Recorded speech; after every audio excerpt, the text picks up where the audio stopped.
Shalom, salam sejahtera untuk kita semua. Kembali lagi bersama dengan kami di channel His Judgment Media Ministry. Pada kesempatan kali ini kita sama-sama akan mempelajari pelajaran sekolah sahabat kita, pelajaran yang ke-10. Namun sebelum itu mari kita tunduk kepala, kita berdoa. Bapa di surga, terima kasih untuk berkat Tuhan yang boleh kami rasakan sampai pada saat ini. Kami siap untuk mempelajari firman-Mu melalui pelajaran sekolah sahabat. Tuntun kami, berkati kami. Di dalam nama Yesus Kristus kami sudah berdoa dan mengucap syukur. Amin. Judul pelajaran sekolah sahabat kita pada saat ini adalah Kepada Siapa Akhir Telah Datang. Datang segera di awan-awan, datang segera, Yesus segera datang.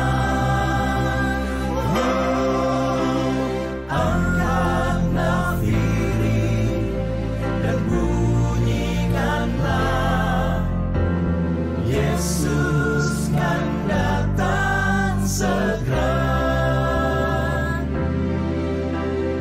Bersukacita dan pujilah Dia,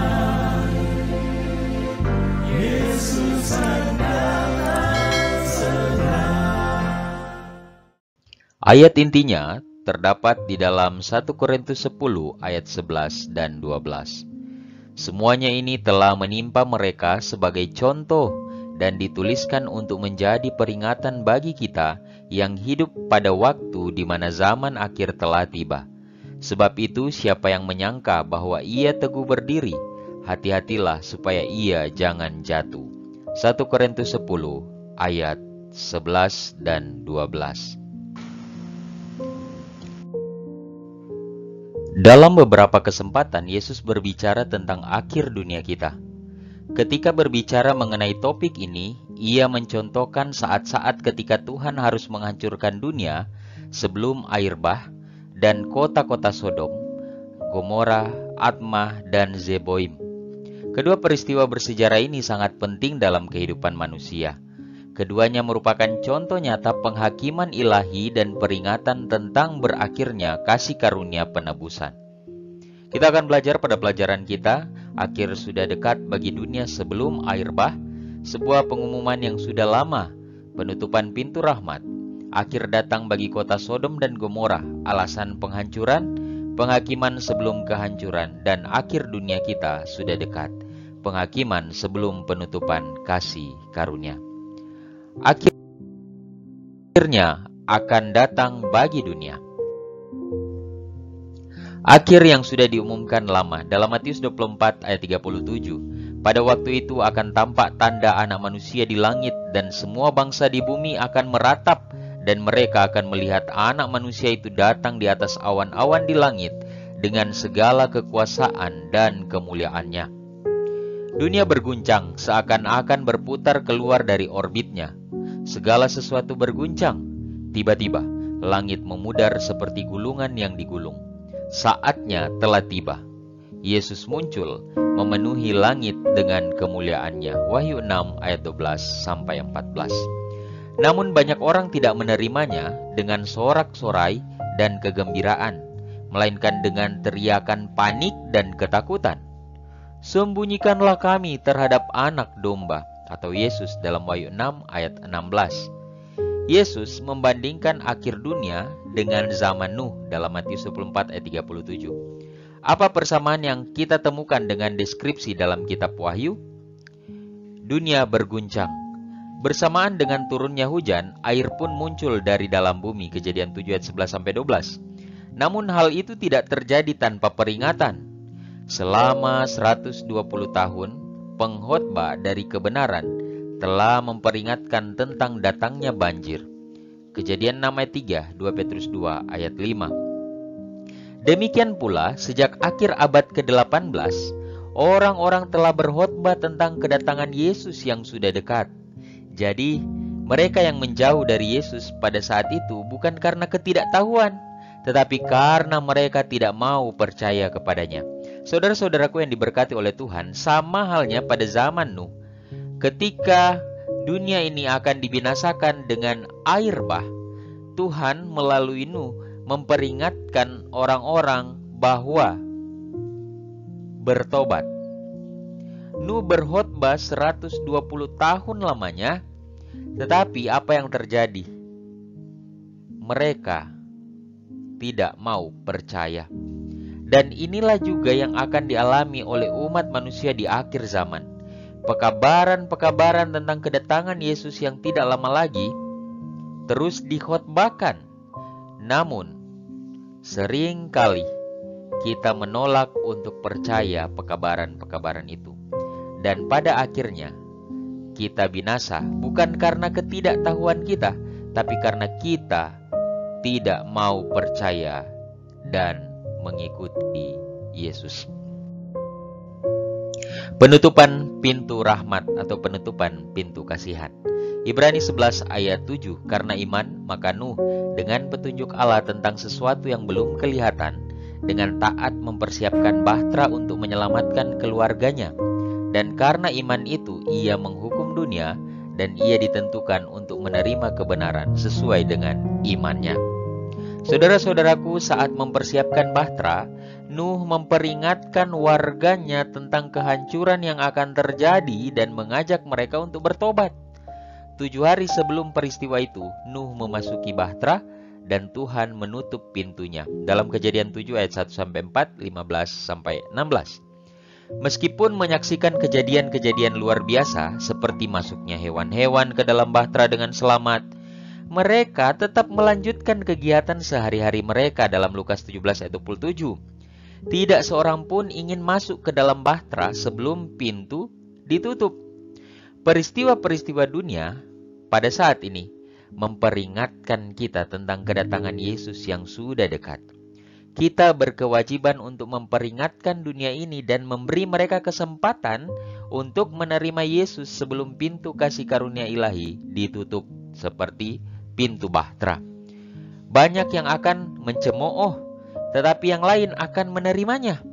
Bergembiralah, panen terakhir akan jauh lebih berlimpah daripada yang dituai oleh Nuh.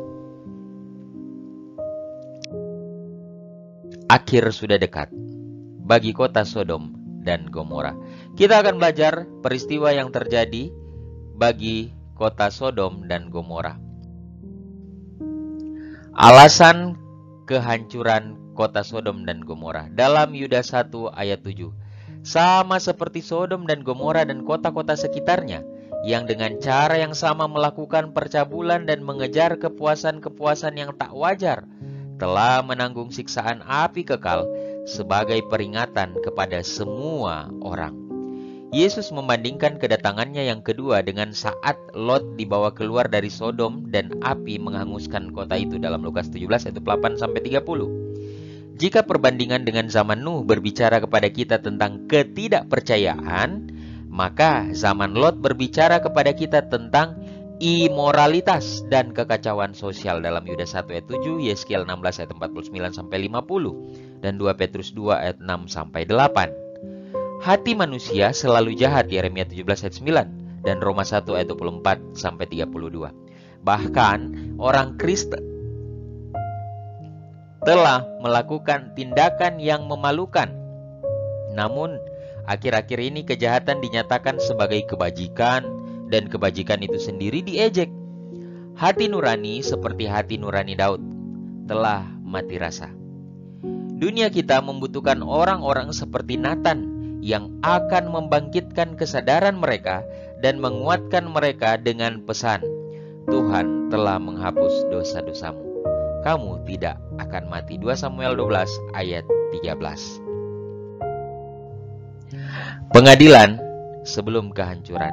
Kejadian 18 ayat 21. Baiklah aku turun untuk melihat apakah benar-benar mereka telah berkelakuan seperti keluh kesah orang yang telah sampai kepadaku atau tidak. Aku hendak mengetahuinya. Kejahatan Sodom sudah jelas, namun sebelum menghancurkannya, Allah melakukan penghakiman penyelidikan. Kejadian 18 ayat 21. Ditemani oleh 2 malaikat, ia pergi ke Sodom dan dengan sengaja melewati rumah Abraham. Karena tidak ingin menyembunyikan niatnya dari Abraham, ia memberitahu Abraham apa yang akan dilakukannya. Kejadian 18 ayat 17 sampai 21 dan Amos 3 ayat 7. Kemudian hal yang tidak terduga terjadi. Karakter Allah sendiri dihakimi. Kejadian 18 ayat 23 sampai 25. Keesokan paginya Abraham dapat melihat bahwa Allah memang hakim yang adil. Ia telah melaksanakan keadilan, menghukum orang jahat dan menyelamatkan orang benar. Kejadian 19 ayat 27 sampai 29. Selama 1000 tahun, kita akan mempunyai kesempatan untuk meninjau kembali penghakiman ilahi dan mengetahui sendiri karakter Allah yang adil dalam cara ia berurusan dengan dosa dalam Wahyu 20 ayat 4. Saudara-saudaraku, pada saat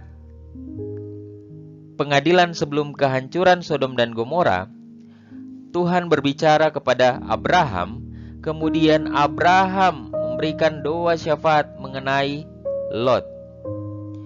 Tapi pada akhirnya Tuhan menghukum Sodom dan Gomora dan menyelamatkan Lot. Dan disitulah Abraham melihat bahwa ternyata penghakiman Tuhan itu adalah adil. Dan sama seperti Abraham, kita pun ketika Yesus datang, kita akan diangkat, kita akan bersama-sama dengan Dia, menghakimi dengan adil, melihat bahwa karakter Allah memang adil.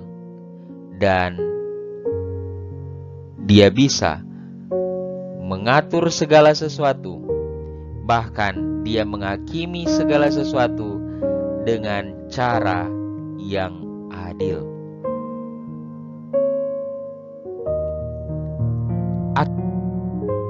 Akhirnya sudah datang bagi dunia kita.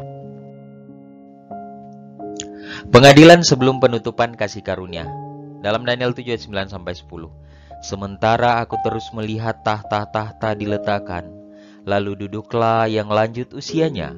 Pakaiannya putih seperti salju dan rambutnya bersih seperti bulu domba. Kursinya dari nyala api dengan roda-rodanya dari api yang berkobar-kobar. Suatu sungai api timbul dan mengalir dari hadapannya. 1000 kali beribu-ribu melayani Dia, dan selaksa kali berlaksa-laksa berdiri di hadapannya. Lalu duduklah majelis pengadilan, dan dibukalah kitab-kitab. Daniel menceritakan adegan penghakiman yang terjadi di sorga, sementara aktivitas manusia terus berlanjut tanpa menyadari apa yang sedang terjadi di sana dalam Daniel 7 ayat 9 sampai 12. Pada penghakiman sebelum kedatangan kedua, Yesus diakui layak untuk kekuasaan, kemuliaan, dan kerajaan dalam Daniel 7 ayat 13 sampai 14. Kemudian Ia akan datang untuk mengakhiri sejarah dunia ini dalam Daniel 7 ayat 26 dan menjadikan kita bagian dalam kerajaannya yang kekal. Daniel 7 ayat 27. Apakah Tuhan perlu membuat penghakiman untuk menentukan siapa yang diselamatkan? Dia tidak melakukannya, tetapi para malaikatnya melakukannya. Itulah sebabnya Dia mengirim para malaikat ke Sodom untuk menyelidiki. Kejadian 18 ayat 21 sampai 22. Waktu antara akhir penghakiman dan kedatangan kedua dicontohkan oleh penutupan pintu bahtera 7 hari sebelum banjir.